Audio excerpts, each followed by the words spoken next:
Hi, this time we are discussing on muscle physiology. As usual, at the end of this lesson, you should be able to number one, be able to describe the classification of muscle tissue. Next, be able to describe the general characteristic of muscle tissue. And last but not least, be able to explain the contraction and relaxation mechanism of muscle tissue. Right? First part is muscle classification. Okay, before that, we need muscle to do movement. So human need to move from point A to point B for specific reason. And also, our heart need to contract in order to beat to distribute blood and nutrient throughout the body. And also, our stomach need to also contract in order to complete the digestion process. And there are many activities that require muscle contraction, for example, running, jumping, and lifting. So, muscle contraction and relaxation happen or take place alternately so that we can move. And basically, we got three types of muscle fibers where number one is a skeletal muscle, number two is a smooth muscle, and the last one is cardiac muscle.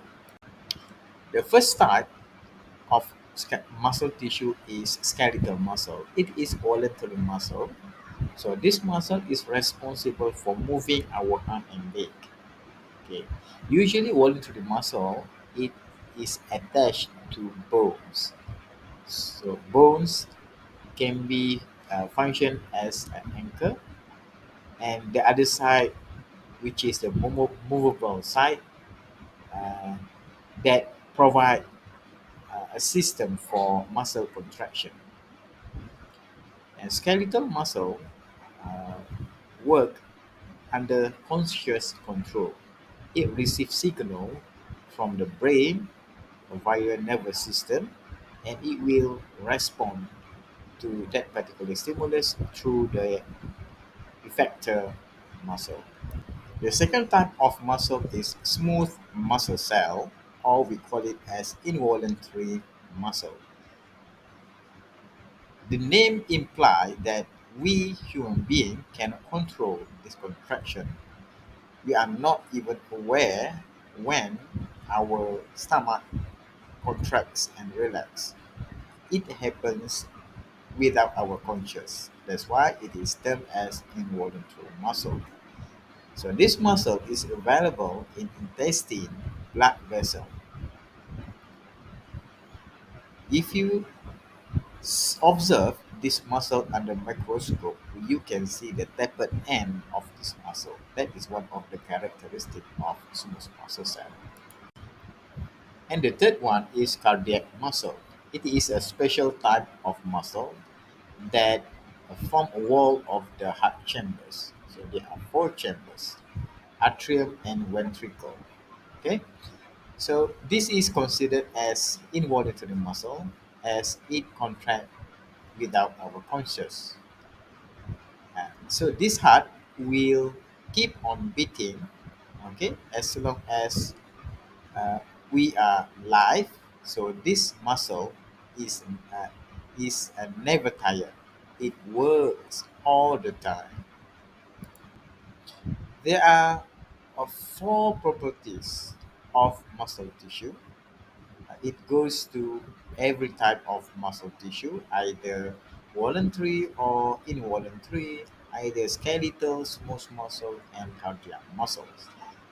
All of them are, are having capability of contractility, excitability, meaning they, they are response to electrical signal. Number three, extensibility. They are plastic, they can be stretched. And the last one, elasticity. So it can get back to its original position after being stretched. Again, the skeletal muscle usually attached to bones, and smooth muscle or involuntary muscle, it is usually form and organs. Okay, for example, stomach, blood vessels, and so on. And cardiac muscle, it is special for cardiovascular system, which is for the heart. Human skeletal muscle play important function in human body. For example, they are responsible to support and movement of our body, protect our inner organ from being damaged. For example, our heart being uh, protected by ribs that covered by muscle. Uh, Skeletal muscle also function as a guard to control the entrance and exit of substance. And the skeletal muscle also can produce heat when moving. So it is good when we are in a cold place. Okay, so the muscle is attached to bones of human skeleton by tendon. So we need tendon to attach to in order to attach our bone to skeleton. And other interesting information of skeletal muscle is they make up 40% of a human body. The other total body mass contributed by water. Okay, and the last one, they made up of cylindrical fibers of protein that we term them as actin and myosin. Okay, let's look at how human muscle function. Okay, for example, here we have a bicep muscle. It is attached to non-movable end of a bone, which is known as origin, and the movable part is known as insertion.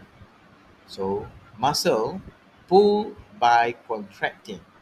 Actually, they cannot push to produce the opposite movement.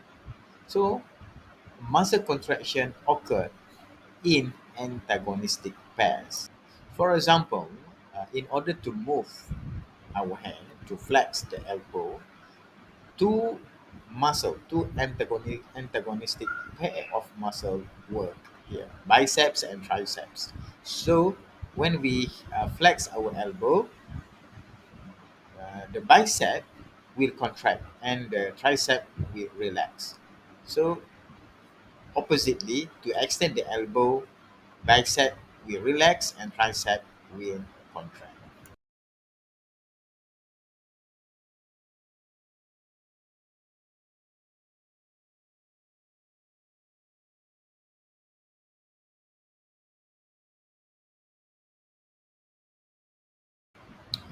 The basic functional unit of skeletal muscle is sarcomere.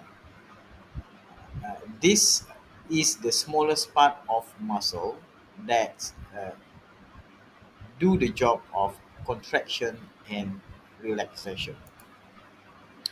This happen when there is a signal of uh, electrical signal, and also with the help of calcium ion, it will generate the, the information that can leads to muscle contraction and relaxation.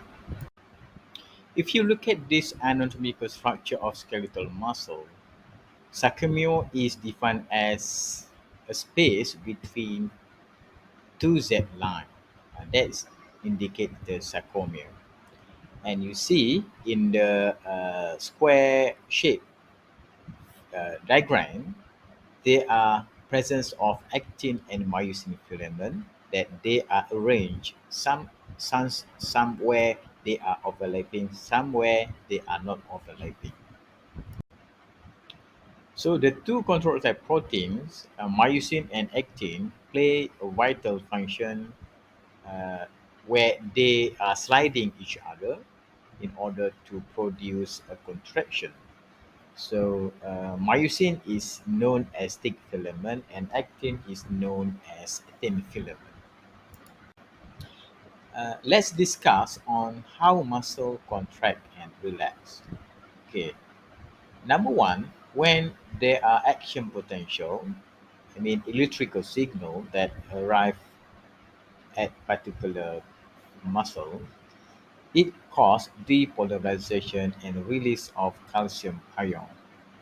Okay, the calcium will expose the myosin binding site on the myosin head that will bind to actin. And this will produce a power stroke, i.e., the filaments slide past each other, and followed by ATP bind to myosin to cause the release of actin. ATP here will be hydrolyzed and later myosin heads will return to its original position, to resting position, and if calcium return to sarcoplasmic reticulum, that's indicate muscle at the relaxation state. And if calcium available at that position, the cycle will be repeated and muscle contracts continuously. I think that's all for this topic, muscle physiology. Hopefully, you can get something from this basic information on muscle physiology. As usual, if you got any question, feel free to contact me through my email. Thank you.